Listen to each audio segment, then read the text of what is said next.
I'm Mitch Menchaca. I'm the Chief Operating Officer at Chorus America, and we are the national service organization for choruses.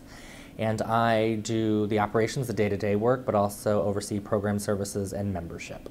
My background was theater, and I tried it for a couple of years in and out of college, and played a couple of dogs in children's theater productions, and waited many a tables at Denny's restaurant. So I thought, it's not really it, so I went into arts and culture management. I am a member of the Gay Men's Chorus of Washington and have been since I moved to Washington, D.C. In Arizona, I rehearsed with the Gay Men's Chorus of Phoenix, although I think they have a new name now. But when I stepped into my role at the Arts Commission, they were a grantee, so I had to step away.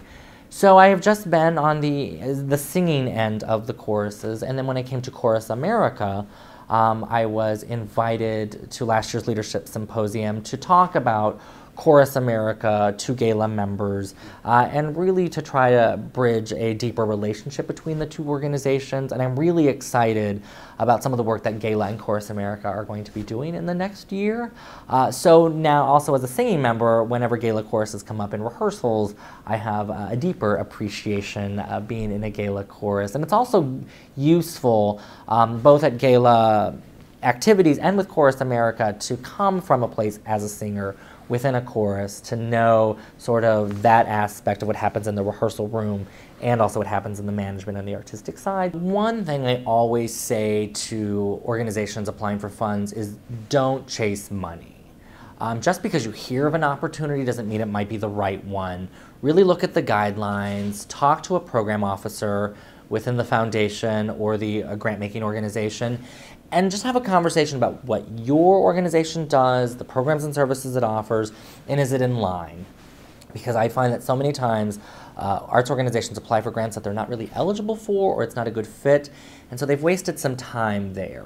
I would also say if you hear of an opportunity and you can truly make the deadline, then go for it. But when you hear of something and the deadline is in 3 days, you might just want to wait for the next cycle. So it's about choice about what matches your organization. Is a funder a good fit? And do you have the time to really get a good application in? So in support materials with vocal ensembles, a good quality sound is really important.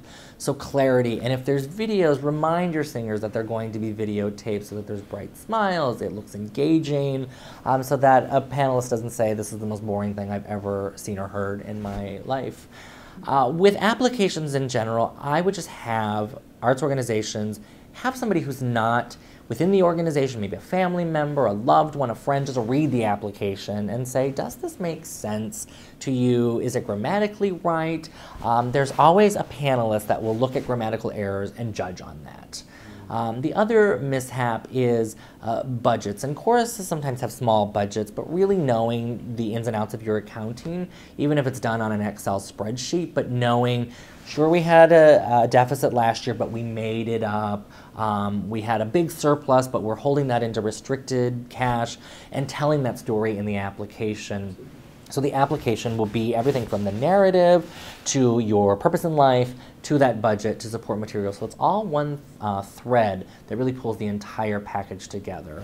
And I think the mistake is that one of those is lacking in an application. And the stellar applications, it's all of that is pulled through. If the application is clear and I can see where the organization has come from, what they're planning to do, and how it's going to move them forward, I think that that's a brilliant application. So it's getting the whole picture without having to stumble about how long has this organization been in existence, do they currently do this, knowing the connection to audiences with performing arts organizations is sometimes one of the biggest panel review comments is, I don't get the connection between the arts organization and their audience, so just clarity. And within grant reviews, if an application can just go quickly, we understand where they came from, this is what they're going to do, they're going to use evaluations to really move their organization or programming forward, done.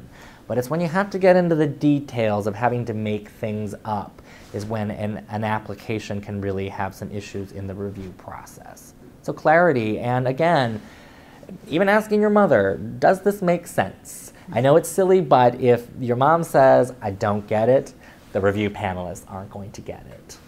So in an earlier fundraising session, it was announced that about 75% of an organization's budget is made up from individual giving. So I met someone on the street, they were a good fit, they donated, annual patrons, and then it was said that foundation and grant support make up the rest. And there was an air that individuals is where the weight should go. But the truth of the matter is that it's all individually based. There's always an individual on the other side of the phone at the foundation. It's an interpersonal relationship you're building with that individual program officer about your organization. So while they're not just opening up their wallet, they are opening up their foundation's wallet, it's still a person-to-person relationship that's very important, much like just meeting an individual donor. So while where the cash legally comes from is sure makes up the pie, but in all of it, it's about building relationships with individuals. So next steps, there are three next steps. There are three scenarios that could happen. One, you will get your money and you'll be excited. Two, you'll get rejected. Or three, you'll get a maybe. With all three of them, contact the program staff, the foundation, and say, would really like to know the panel comments, if there are panel comments that can be had, or just your reaction to our application, because you might have applied for $10,000 and received $4,000. So that could say either the foundation doesn't give full support, or your score was a little lower. You were fundable, but not fundable to the point of getting your whole ask. And if you receive a no, definitely get those panel comments or feedback from the program officer so you can do something different next time in an application or learn.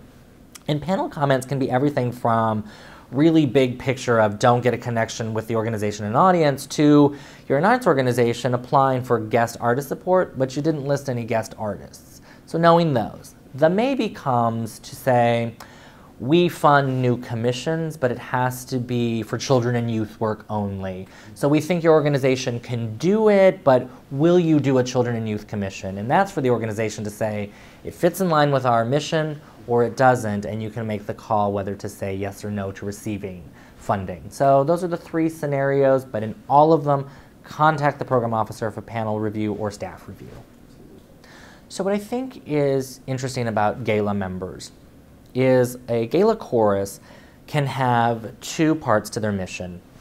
The social justice mission of really being a champion for GLBT issues and being an organization that can use the arts to help that mission forward. The other is to be an arts organization. We use the arts to move ourselves forward. That's how we make our money. And I feel that sometimes choruses have to choose. Are we the social justice? Are we an arts organization? And what I gave in an advice in my session is look at what the funders' priorities are. In one of the sessions earlier, it was said that 4% of foundation support goes to arts and culture, and 2% of foundation support goes to GLBT issues. So Gala Choruses can have 6% of the pot of foundation money, but knowing where the funders' priorities lie, if it's a social justice funder, make sure that really is clear that they are there to be a champion of GLBT support. The arts are a mechanism for that, but at the end of the day, you're trying to make a world better for the GLBT community. For an arts funder, they're going to want to know that the arts are the primary champion for anything. So your artistic quality, how your audiences act, where your money comes from to promote your series, what guest artists are you using. So that's the lens that it becomes very clear for that funder. And the social justice aspect can be a part of it, but at the end of the day, they're there to support the movement of the arts in America. So that's sort of where some advice I gave in the session was, if you're using both lenses, make sure that you're looking at the priority to make sure which lens plays the greater role in the application.